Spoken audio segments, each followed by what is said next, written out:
जय माता रानी भक्तों। आज के इस वीडियो में आप सभी जानेंगे करवा चौथ व्रत की संपूर्ण जानकारी व कथा। मित्रों, कार्तिक मास के कृष्ण पक्ष की चतुर्दशी तिथि पर करवा चौथ का त्योहार बड़े उत्साह और श्रद्धा के साथ मनाया जाता है। यह व्रत निर्जला होता है, यानी बिना पानी पिए रखा जाता है और करवा माता की पूजा की जाती है। वैदिक पांचांग के अनुसार साल 2025 में कार्तिक मास की शुरुआत 8 अक्टूबर से हो रही है। इस महीने को बहुत ही शुभ माना जाता है क्योंकि इसमें भगवान विष्णु, मां लक्ष्मी और मां तुलसी की विशेष पूजा अर्चना की जाती है। कार्तिक मास के कृष्ण पक्ष की चतुर्दशी तिथि पर करवा चौथ का त्योहार बड़े उत्साह और श्रद्धा के साथ मनाया जाता है। करवा चौथ का व्रत खासकर सुहागन महिलाएं बड़ी श्रद्धा से करती हैं। यह व्रत निर्जला होता है, यानी बिना पानी पिए रखा जाता है और करवा माता की पूजा की जाती है। धार्मिक मान्यता के अनुसार इस व्रत को विधि पूर्वक करने से पतित के बीच प्रेम और समझ बढ़ती है और उनका रिश्ता और मजबूत होता है। तो आइए जानते हैं कि करवा चौथ साल 2025 की सही तिथि और शुभ मुहूर्त क्या होगा। कार्तिक मास के कृष्ण पक्ष की चतुर्दशी तिथि आरंभ होगी 9 अक्टूबर रात्रि 10 बजे। कार्तिक मास के कृष्ण पक्ष की चतुर्दशी तिथि समाप्त 10 अक्टूबर सायंकाल 7:44 पर उदया तिथि के अनुसार 10 अक्टूबर को करवा चौथ मनाया जाएगा। पूजा का शुभ मुहूर्त सा 5:16 से सायल 61 तक, चंद्रोदय का सायल 7:48 पर होगा। करवा चौथ पूजा सामग्री पुष्प, कच्चा दूध, शक्कर, देसी घी, अगरबत्ती, दही, मिठाई, गंगाजल, अछत, सिंदूर, मेहंदी, चूड़ी, बिछुआ, महावर, कंघा, बिंदी, चुनरी, पीली मिट्टी, चलनी, जल का लोटा, दीपक और पूजा थाली इत्यादि है। मित्रों, यह सारी सामग्री आपको हमारे चैनल पर मिल जाएगी। इन सभी सामग्रियों का यानी करवा चौथ व्रत की सभी सामग्रियों का लिंक डिस्क्रिप्शन बॉक्स में दे दूंगी, आप वहां से ले सकते हैं। अब आइए जानते हैं करवा चौथ की पूजन विधि। मित्रों, ब्रह्म मुहूर्त में उठकर स्नान करें। ससुराल से मिली सरगी को सूर्योदय से पहले ग्रहण करें। निर्जला व्रत का संकल्प लें, यानी बिना पानी के उपवास। सूर्योदय के समय भगवान सूर्य को अर्घ्य दें। मंदिर में शिव परिवार यानी शिव पार्वती, गणेश की विधिवत पूजा करें। भगवान को पुष्प, फल, गुम आद्य की नने पता मकाहे, मिठाई और मेवे अर्पित करें। करवा चौथ की व्रत कथा का श्रवण करें। शाम को पुनः पूजा की तैयारी करें। पूजा की थाली में फूल, फल, मिठाई, धूप, दीप, रोली इत्यादि रखें। एक करवा में चावल भरे और उसमें दक्षिणा रखें। चंद्र उदय के बाद उसे अर्घ्य दें। छन्नी में जलता दीपक रखें और चंद्र दर्शन करें। उसी छन्नी से अपने पति का मुख देखें। पति के हाथों से पानी पीकर व्रत खोलें। पूजा में हुई भूल चूक के लिए क्षमा याचना करें। बुजुर्गों का आशीर्वाद लें। पूजन की सामग्री और करवा सास या किसी सुहागन को भेंट करें। अंत में स्वास्तिक भोजन ग्रहण करें। करवा चौथ व्रत के नियम। मित्रों, करवा चौथ के दिन करवा माता की पूजा के बाद व्रत कथा पढ़ी या सुनी जाती है और जीवन में सुख शांति की कामना की जाती है। पूजा के बाद इत्र, केसर, सिंदूर और लाल चुनरी दान करें। ऐसा करने से वैवाहिक जीवन में खुशहाली आती है और परिवार में शांति बनी रहती है। करवा चौथ के दिन व्रत का संकल्प पूरी श्रद्धा और मन लगाकर लें। इससे आपका मन और आत्मा इस पूजा से जुड़ता है और व्रत के फल की प्राप्ति होती है। इस दिन किसी भी तरह का झगड़ा या विवाद करना वर्जित होता है। इस व्रत की पवित्रता भंग हो सकती है और इसके परिणाम भी नकारात्मक हो सकते हैं। हे मित्रों, आप सभी ने अभी जाना करवा चौथ व्रत की संपूर्ण जानकारी। अब आइए श्रवण करते हैं करवा चौथ व्रत की 5 महापुण्य फल देने वाली कथा। कथा अच्छी लगे, वीडियो अच्छी लगे तो वीडियो को लाइक शेयर करें। प्रेम से बोलिए शिव परिवार की जय, करवा माता की जय।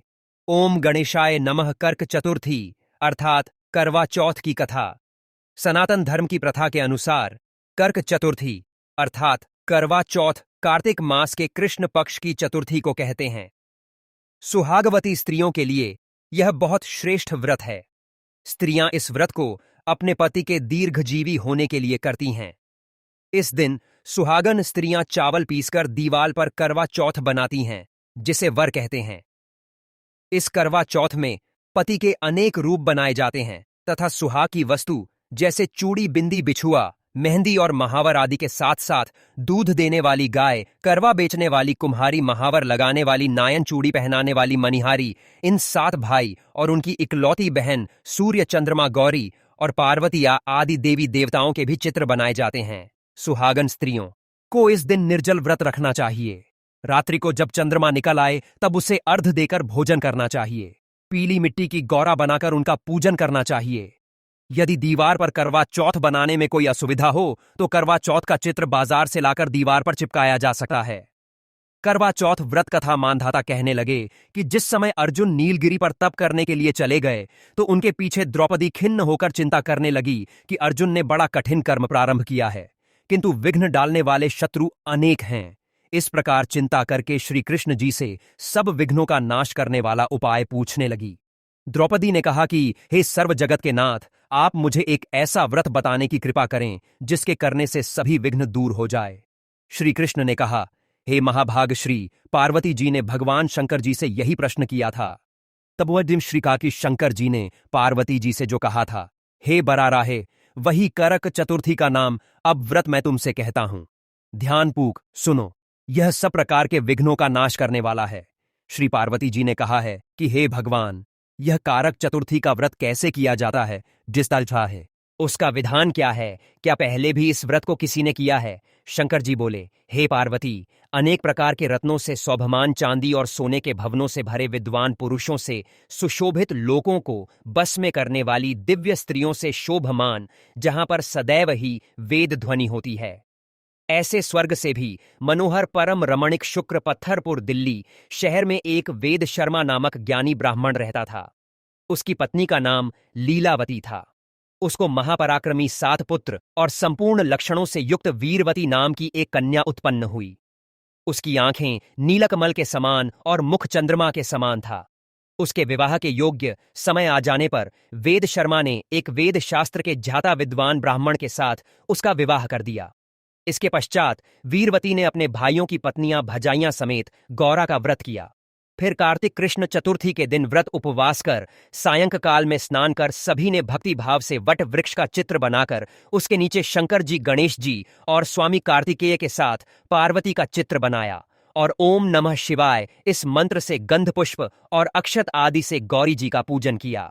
फिर शिवजी, गणेश जी तथा सदानंद का अलग अलग पूजन करते हुए पकवान अक्षत दीपक से युक्त 10 करवा और गेहूं के पिसान और गुड़ के बने हुए पकवान तथा और भी अनेक प्रकार के फला आदि भोज्य पदार्थों को अर्पण करके अर्घ देने के लिए चंद्र उदय की प्रतीक्षा करने लगी। इसी बीच वीरवती बाला भूख प्यास की पीड़ा से मूर्छित होकर पृथ्वी पर गिर पड़ी। तब उसके सब भाई बांधव रुदन करने लगे। फिर वीरवती का मुख धोकर पंखे से हवा करके उसको ढाढ़स बंधाने लगी कि अब चंद्रमा उदय होने ही वाला है। उसका एक भाई चिंता युक्त होकर एक महान व्रत वृक्ष पर चढ़ गया। बहन के प्रेम से दुखी भाई ने जलती हुई लुकारी लेकर चंद्रमा के उदय होने का बहाना कर दिखाया। वीरवती ने चंद्रमा का उदय जानकर दुख का त्याग करके विधि विधान से अर्घ देकर भोजन कर लिया।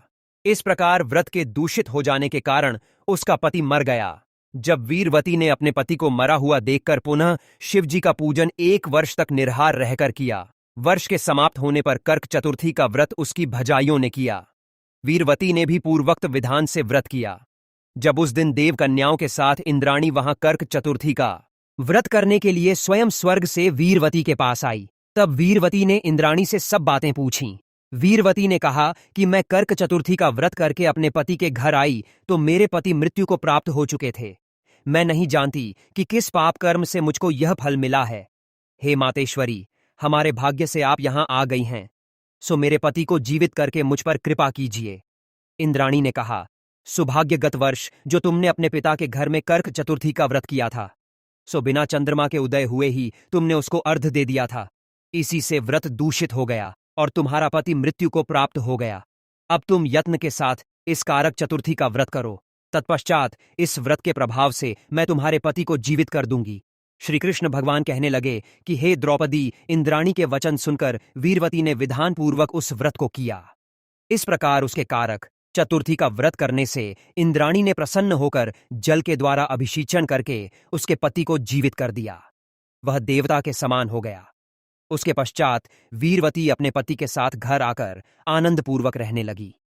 तिरुवती के व्रत के प्रभाव से उसका पति धन्य धन्य पुत्र तथा आयु को प्राप्त हुआ, इसलिए तुम भी इस व्रत को यत्नपूर्वक करो।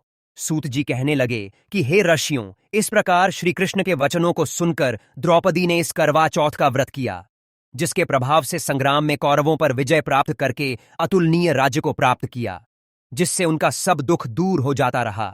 प्रेम से बोलिए गणेश भगवान की जय, करवा माता की जय, हर हर महादेव माता पार्वती की जय। करवा चौथ व्रत की दूसरी कथा एक साहूकार था, जिसके बेटे और एक बेटी थी। सातों भाई व बहन एक साथ बैठकर भोजन करते थे।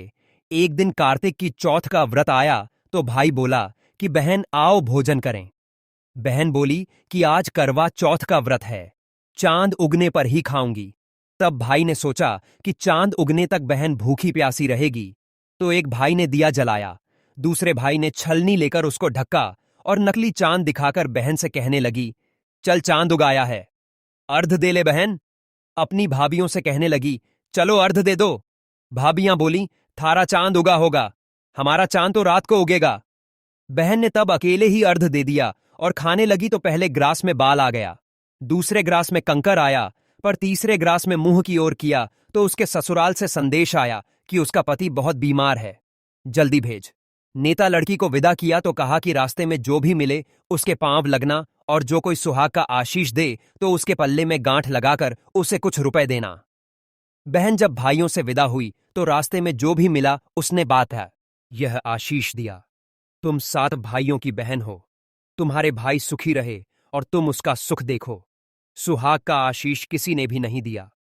जब वह ससुराल पहुंची तो दरवाजे पर उसकी छोटी ननद खड़ी थी। वह उसके भी पांव लगी तो उसने कहा कि सुहागन रहो। सपूती हो तो उसने यह सुनकर पल्ले में गांठ बांधी और ननद को सोने का सिक्का दिया। जब भीतर गई तो सासू ने कहा कि पति धरती पर पड़ा है, तो वह उसके पास जाकर उसकी सेवा करने के लिए बैठ गई। बाद में सासू ने दासी के हाथ बची खुची रोटियां भेज दीं। इस प्रकार से समय बीतते बीतते मग सिर की चौथ आई तो चौथ माता बोली, करवा ले भाइयों की प्यारी करवा ले। लेकिन जब उसे चौथ माता नहीं दिखाई दी तो वह बोली, हे माता, आपने मुझे उजाड़ा तो आप ही मेरा उद्धार करोगी, आपको मेरा सुहाग देना पड़ेगा। तब चौथ माता ने बताया कि पौष की चौथ आएगी, वह मेरे से बड़ी है, उसे ही सब कहना, वही तुम्हारा सुहाग वापस देगी। पौष की चौथ आकर चली गई, माघ की भी चली गई, फाल्गुन की चौथ भी आकर चली गई, चैत्र, वैशाख, ज्येष्ठ, आषाढ़ और श्रावण, भादों की सभी चौथ आई और यही कहकर चली गई कि आगे आने वाली को कहना। और सोच की चौथ आई तो उसने बताया कि कार्तिक की चौथ नाराज है, उसी ने तुम्हारा सुहाग लिया है, वही वापस कर सकती है, वही आएगी तो पांव पकड़कर विनती करना। यह बताकर वह भी चली गई। जब कार्तिक की चौथ आई तब वह गुस्से में बोली, भाइयों की प्यारी करवा ले, दिन में चांद उगाने वाली करवा ले, व्रत खंडित करने वाली करवा ले, भूखी करवा ले। तो यह सुनकर चौथ माता को देखकर उनके पांव पकड़कर गिड़गिड़ाने लगी, हे चौथ माता, मेरा सुहाग तुम्हारे हाथों में है, आप ही मुझे सुहागिन करें। तो माता बोली, पापिन हत्यारीन, मेरे पांव पकड़कर क्यों बैठ गई? तब बहन बोली कि जो मुझसे भूल हुई है उसी की क्षमा कर दो, अब भूल नहीं करूंगी। तो चौथ माता ने प्रसन्न होकर आंखों से काजल, नाखूनों से मेहंदी और टीके में से रोली लेकर छोटी उंगली से उसके आदमी पर छींटा दिया तो वह उठकर बैठ गया और बोला कि आज मैं बहुत सोया। वह बोली, क्यों सोए, मुझे तो 12 महीने हो गए। तब जाकर चौथ माता ने मेरा सुहाग लौटाया।